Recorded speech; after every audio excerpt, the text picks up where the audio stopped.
Doug Averill grew up with 7 brothers on a big ranch called the Flathead Lake Lodge in rural Montana. When they were teenagers, they would ride horses and check on the cattle on their vast land, which stretched across some of the most remote areas in the state. One summer in the 1960s, something very strange happened. They found 3 dead cows laid out in a circle on the ground. The cows didn't have any obvious injuries, but their reproductive organs were missing. It was as if someone had taken them out very carefully with no blood or mess. During that time, a lot of people were talking about aliens, and some suggested that aliens might be responsible for this weird cow situation. They thought maybe the aliens took the reproductive organs to study them, but then Doug and his friends found a sharp weapon with a threatening message attached to it, and they realized that it was probably people doing these strange things, not aliens. After that, even more bizarre things happened. One day, they left their horses in a truck for just a few minutes while they went to grab some food at a local bar. When they came back, one of the horses had somehow been taken out of the truck without any signs of a struggle. They couldn't figure out how that could happen. The next day, a new guy who worked on the ranch fell off his horse and got seriously hurt. What made it even weirder was that no one else saw the accident, even though they were all riding together. The man's injuries were so bad that he became permanently disabled. Then, there was one last awful event. An old cook came to meet the brothers and ride with them for a day. But when he arrived, the tailgate on his truck, which had been there when he loaded up, was gone. His horse had fallen out of the truck and got dragged behind it for a while. They had to put the poor horse down right there. Doug remembers that these 3 terrible events happened one after the other, right after they found that sharp weapon. It was like a pattern, just like the 3 dead cows arranged in a circle. Doug used to tell these stories around the campfire a lot, but as time went on, he heard more stories, and these grim ones got pushed aside. But recently, he got a call about a dead buffalo on his ranch. It was in one of the most remote parts of the land. A neighbor had seen a group of 16 wolves, which was unusual because wolves usually don't bother buffalo. When Doug went to check, he found the dead buffalo lying in the snow, but there were no bullet holes, bite marks, or cuts on it. Even stranger, no animals or birds had touched the buffalo, not even vultures, which was really unusual. What was also strange is that there were no footprints in the snow around the buffalo or along the mile-long path to the nearest road. If you ask Doug whether he thinks it's aliens or humans responsible for these weird events, he'll say he's pretty sure it's humans. But I'd prefer it to be aliens, he adds. After that summer in the 1960s, when they saw what people could do, he'd rather believe in aliens any day. When Brad Culp was a student at Miami University in Oxford, Ohio, there was a spooky rumor that Oxford was one of the most haunted places in the whole of America. Brad, who was the editor of a college magazine, got really interested in these ghost stories. He wanted to know if they were true. One night, Brad couldn't stop thinking about one ghost story in particular, the ghost of Oxford Milford Road. The story was about a young man and a young woman who were in love but couldn't be together because her parents didn't like him.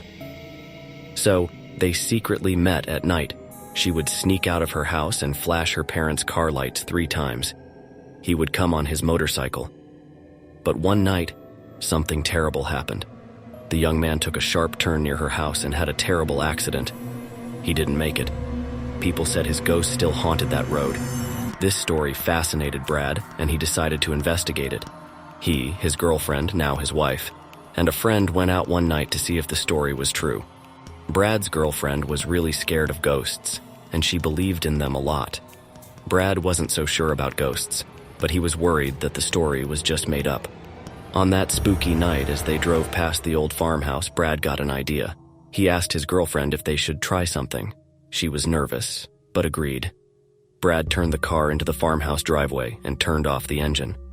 Then he flashed the car's headlights 3 times, just like in the old story. Suddenly, something strange happened. A single headlight appeared far down the road. It was coming towards them slowly. Brad's wife was really scared, and the tension in the car was thick. They thought they were about to crash into something. But just when they expected a crash, Brad turned on the car's headlights, hoping to catch whoever was playing this spooky trick. To their surprise, there was nothing there. The strange light had disappeared completely.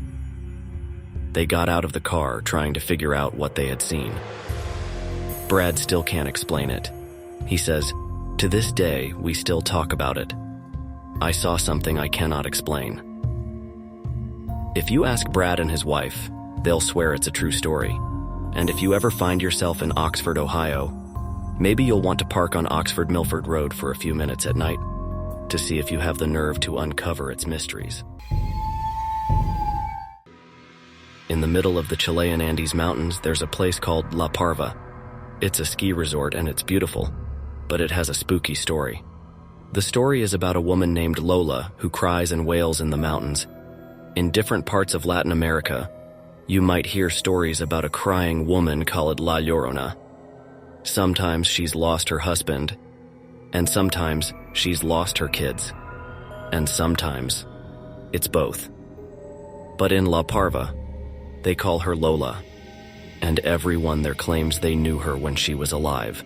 They say they saw her before she became a ghost. Some folks even say they dated her, and a ski patroller once pointed to the exact hut where this whole story happened. The story starts on a nice day during the best time for skiing. Lola and her young son had plans to have a great day on the snowy slopes.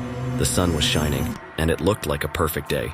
But in the Andes Mountains, things can change fast. A thick fog came up from the valley, and that usually means a big snowstorm is coming. The fog covered Lola and her son as they were coming down the mountain. They couldn't see each other anymore. Lola got really scared because she couldn't find her son. She started shouting his name as she ran through the thick fog. She couldn't see well because of the mist, and as she kept going, she slipped and started sliding down a steep slope towards some sharp rocks. By chance, a guy who worked on the ski lift was coming back to his cabin and found Lola. At first, he thought she was dead because she looked really hurt. But when he checked closely, he saw she was still alive, but barely. She had cuts from the sharp rocks, and all she could say in a very quiet voice was her son's name. The lift operator knew he had to get her help fast, so he carried her to his cabin up on the hill. He did what he could to fix her cuts, but he needed a doctor. He rushed through the tough mountain terrain to find a doctor. Together, they went back to the cabin where Lola was, but when they got there, she was gone. The bed was empty, but the sheets were covered in blood. Drew Tabke, a professional skier, heard the story from the locals in La Parva. He didn't believe in ghosts and supernatural stuff, but something changed when he came to Chile every winter. Maybe it was because La Parva is close to a place where Incas used to do child sacrifices. Or maybe it was the magic of the stories written by famous authors like Juan Rulfo and Gabriel Garcia Marquez.